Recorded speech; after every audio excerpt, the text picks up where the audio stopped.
তো খানার শেষে একটা জিনিস দেখতে খুবই মানে খারাপ লাগছে। এই যে দেখেন, এটা কিন্তু আচার, এইটা জৈতুনের তেল, এটা মধু, এটা আপনার টক, এর মধ্যে আরও আছে এই যে এটা আপনার হইল গিয়া জালের আপনার মরিচের বিরিয়ানি। আর এই যে দেখেন মাছটা, এই যে মাছটা দেখেন, মানে মাছ আইসটা শুইতে আপনারা তো বিশ্বাস করবেন না, না ভিডিও না দেখাইলে।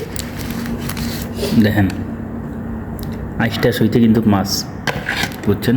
এভাবে এটা খাওয়ার নিয়ম হয়েছে গিয়ে এভাবে, যেভাবে আমি সিলতে আছি দেখেন, বুঝছেন? এই দেখেন এভাবে সিললা মাঝখান থেকে আপনি নিয়ে নেবেন মাছ, যা খাইবেন মাঝখান থেকে একটু নিয়ে নেবেন, নিয়ে এইভাবে প্লেটে রাখবেন, এরপর খাইবেন, বিসমিল্লাহ বলে আরম্ভ করবেন। মানে এই জিনিসটা মানে মাছের আইসটা ফালাইব না, এইভাবেই মাছ মানে ফ্রাই করবো আর কি। তো এই আরেকটা ছিল মাছ দুইটা, মানে এটা আবার আইসটা ছিল না, এটা আইসটা ছাড়া, আর ওইটা আইসটাওয়ালা মাছ।